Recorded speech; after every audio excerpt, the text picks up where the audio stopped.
The What's Eating You podcast is a series of mental health topics that are designed to make you think, learn, educate, and validate. Enjoy the show. Welcome to a Freestyle Friday on the What Is Eating You podcast. Today I have a very special co-host, Kylie Latley. Welcome, Kylie. How are you today? I'm well. Actually, I'm a little bit frazzled this morning because I took one son to the bus for school drop-off, then the other son to the other school, and we arrived at school, Steph, and everyone else was in free dress and he wasn't.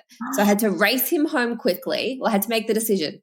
Do I let him go to school in his uniform and face that consequence of him not telling me? Or do I race home and let him get changed? So I raced home and now I'm behind the 8 ball. But anyway. Oh my goodness. And I love that. I love how real and raw you are, because I think when people see us on social media, they just think, oh, you've got this perfect life, you've got it together, you're so good at parenting, especially when I watch your stories and your parenting. It's such a big thing, I think, free dress. And then does that sort of play into your, your beliefs or your ADHD forgetfulness or, oh my gosh, how did I forget? Or you just chill with it? Well, to be fair, so for those of you who don't know, I have inattentive type ADHD and so does this son of mine. I've got twins and one has the exact same ADHD as me. So I understood that he didn't get the notice from school to me or remember to relay that information until the very last minute. But then when I quickly looked it up as well on the parent teacher app, they've got free dress today and tomorrow. So I was like, it's just a bit of a weird thing. It is weird. And I thank you so much for sharing that. Probably should have told the viewers. But I just feel like there's so many people around me who have ADHD that it just feels like everyone knows, but they don't. So thanks for sharing that. But it's all good. We made it. We're here. And today we are going to discuss a dilemma of the week. So I asked on my Instagram stories, share a dilemma, obviously with consent. We will discuss it on the podcast. Kylie has no idea what I'm about to ask. How are you feeling about that? Good. I prefer not to know. Okay. Spring it on me. Spring it. All right, let's get into it. So today's dilemma comes from a viewer and they have said, I'm in love with my housemate and I don't know if he feels the same. I'm 1,000% positive he is, or he feels the same, but I have imposter syndrome and I don't actually know if he is. Now, I had to ask a few more questions to get clarity. So basically, he said, we've known each other for 7 years and we just moved in about a month ago. I'm pretty sure he likes me back, but I don't know 100%. And I'm waiting for him to make the move, so I'm playing it super cool. But I'll be devastated if it went sour.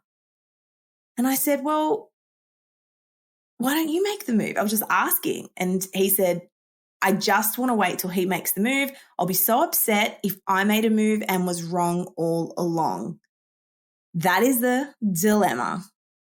That is a tricky one, especially because they've just moved in together. And I would be interested to know what the dynamic there is, are they both on the lease? Is one person the owner? Like, what is the actual dynamic as well? Because that can play into it too. Like if the person that submitted this question has moved in as like a tenant and they're kind of their landlord as well. It's a different dynamic, right? Versus both signing on to a lease. It can be hard to know. Like it can be hard to read the room sometimes, particularly if someone is really flirty. Don't you find? Yes, and that's a really good thing about the lease and who's on it and what would happen with, if it did go sour. But I was thinking as well in a male-male dynamic, because myself as a straight female, I just always expect the man to make the move. Like I'm happy to give the signs and the flirtation and the eye contact, but I wonder if it's different in a gay dynamic about who makes the move and what that expectation is. Yeah, you've raised a really great point there. I don't know whether I agree with like you always have to wait for the other person to make the move, but I definitely think it's like reading the room and going, okay, what is it that's telling me this person is interested in me as well? But I also like, there's a big part of me, Steph, that just feels like, well, you just have to ask the question. If you're old enough to live out of home and you're old enough to have a housemate, then you're old enough to have that conversation where you say, hey, like particularly given that there's a friendship here of 7 years, hey, Yeah. I don't know how you're feeling, but from my end, I'm having some romantic feelings come to the surface. I don't know if there's more to it than just attraction or a fleeting moment of connection, but I would just love to check in with you and see where you're at with this. And like worst case scenario in this situation really isn't that devastating because you've got a friendship of 7 years. This person's going to be kind and respectful to you, even if they don't feel the same way. Like Yes. I think the worst case scenario kind of comes down the line, Steph, where it's like, oh, they potentially sleep together or they explore this and then it goes sour and then they might lose the friendship. But I think at this stage of like early inception, having that conversation, it's pretty low risk. I agree. And what was super interesting, I brought this up to my partner and he's like, there's 2 ways. And he was so sure of this. He goes, one, you just go in and you make the move. He goes, you can't give the person too much time to think about whether they want to do it. You just got to go straight for the move. I'm like, that's what you did to me. He's like, yeah. And see, it worked.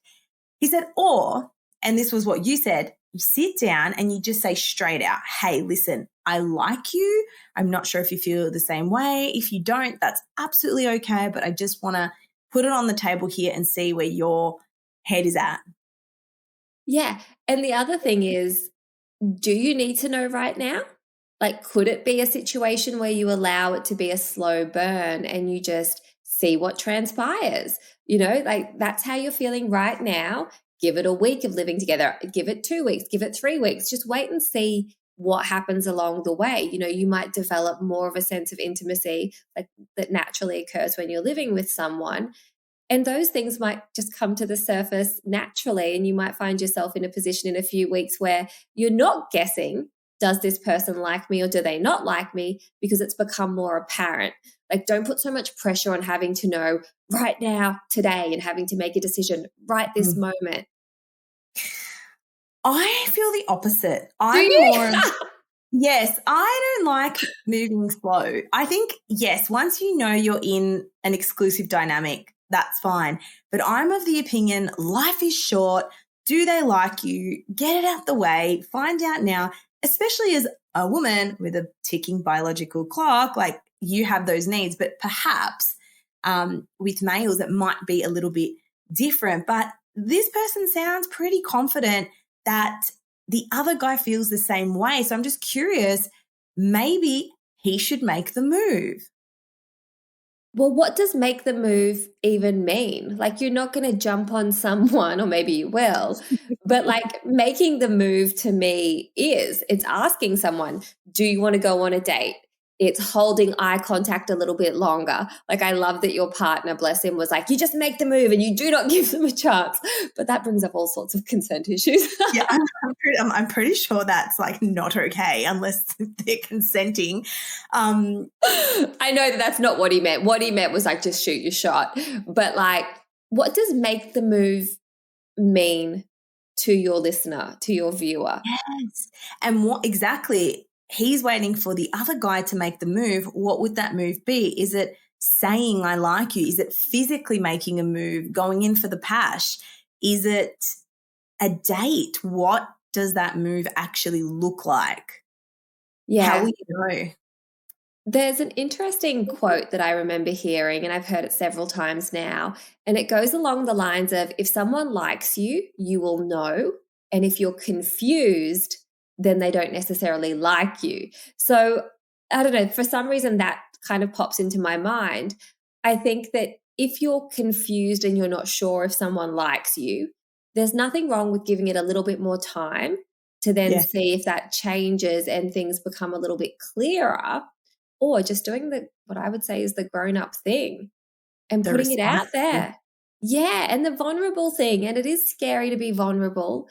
And I guess, earlier I said it's like a low-risk situation. But if you're living with someone that you have romantic feelings for and then they start dating someone else, That's potentially a very uncomfortable dynamic that this person may find themselves in.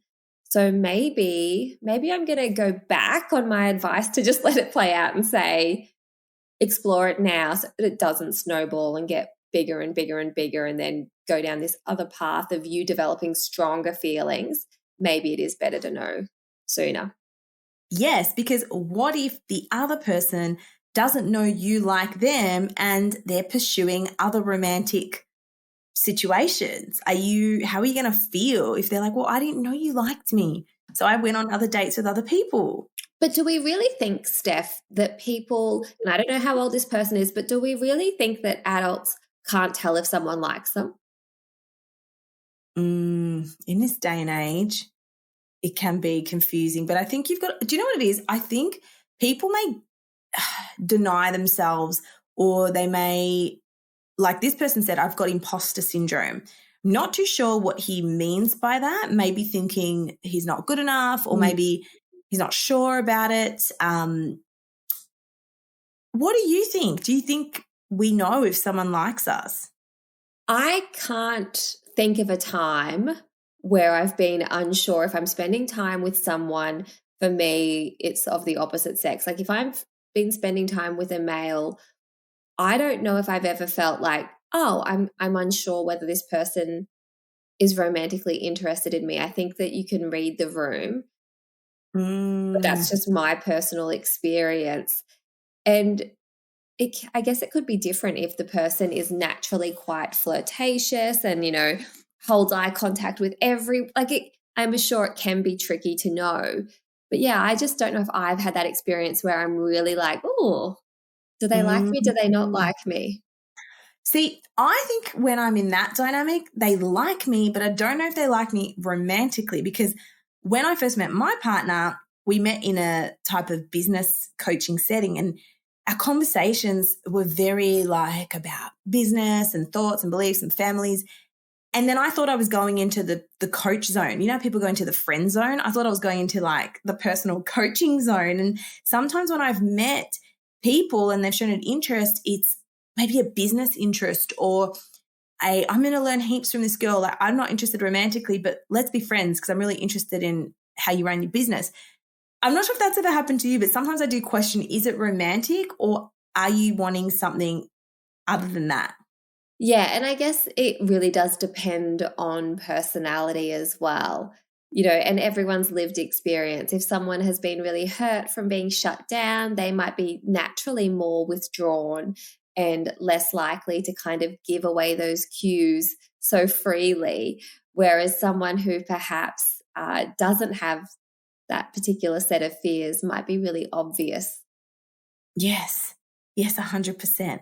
So going back to this guy, in summary, what do we think they should do? Because he just said, I just have to believe the universe is working for me now. But as you know, I'm like, what the F? I don't know what to do. Okay. Full disclosure, like 13 minutes into our conversation, I've been in a situation where I moved in with someone, and within 2 weeks, I was like, okay, I have romantic feelings for this person. And I just remember that, like, in the early weeks and early months, I would kind of like not manipulate situations, but create situations that felt a little bit more romantic than the average housemate situation, just to see if it landed. So I'm wondering if for this listener, if they both drink, like it's like, let's grab takeaway and have a few drinks together and sit on the couch and have that kind of deep and meaningful conversation. And maybe they can just test the waters a little, dip their toes in a little in terms of asking, do you have romantic feelings for anyone at the moment? Is there a world where you could imagine us being together romantically? Like those sorts of questions might be enough to open the floodgates. I love that. So you're saying set a trap. Set a trap. Manipulate. You're saying set the scene, some candles, some wine. Make it obvious that it's more than just two mates having some beers watching the footy. make a little bit of more effort, make it romantic perhaps, and start talking about relationships, get a bit closer with your body language. And at the end of the day, our language, 70% is in our body. If this person is leaning into you, if they're touching you, if they're, getting closer in proximity, if they're looking in your eyes, all those indications are so strong as opposed to people's words. So if I was this person who sent the message, I would set the scene, suss the vibe, and lean in to what it may be. And yes, that other guy may make the final move, but perhaps you have to set the scene to make that other person feel safe and confident that the move can be made. Yes, I co-sign all of that. And perhaps one other thing I would add, Steph, is this listener mentioned imposter syndrome. I wonder if it would be a worthwhile activity for this listener to sit down and journal on some of the attributes that they have, that they bring to a romantic partnership. Like, focus on what it is that he has. Like, focus on, I'm loving, I'm funny, I'm kind, I'm gregarious, whatever it is. But bring your attention to all of the ways in which you're valuable as an individual, but also within a romantic partnership. And focus on that as well as reading the signs and leaning in and setting that man trap. Yes, and be confident that you're telling me, I'm pretty sure he likes me. I'm pretty sure he does too. So yes, be confident in that. Know what you bring to the table and just think, if tomorrow was my last day here, what would I do? Yes. And just yesterday morning, one of my little boys was really nervous about a speech he had to give at school. And I said to him, what is the worst case scenario that could happen? Like the very worst situation. You get up in front of your grade 4 class. What's the very worst, most disastrous, catastrophic version? And we talked through that. And so I think even allowing yourself to think, well, what's the very worst case? Maybe you take your shot and it's not reciprocated. And then the other thing I said to my son is, what's the most realistic outcome? And I think given that your listener has a friendship of 7 years, the most realistic outcome is going to be a warm, kind, honest conversation, or hopefully maybe some really hot sex. Ooh, I absolutely love that. What is the worst case scenario? What's the best case scenario? And what is the most realistic? And to be honest, a lot of people would say, I'm scared of the friendship. I'm going to ruin the friendship. I would be more scared of never knowing what could have been. Absolutely. And that is a wrap for today's episode. If you enjoyed the Dilemma series on the What's Eating You podcast, please let us know. We will be sure to do more of these. If you haven't already, go check Kylie out. Her page is amazing and she gives the most amazing parental advice and tips and tricks. And we will see you next time.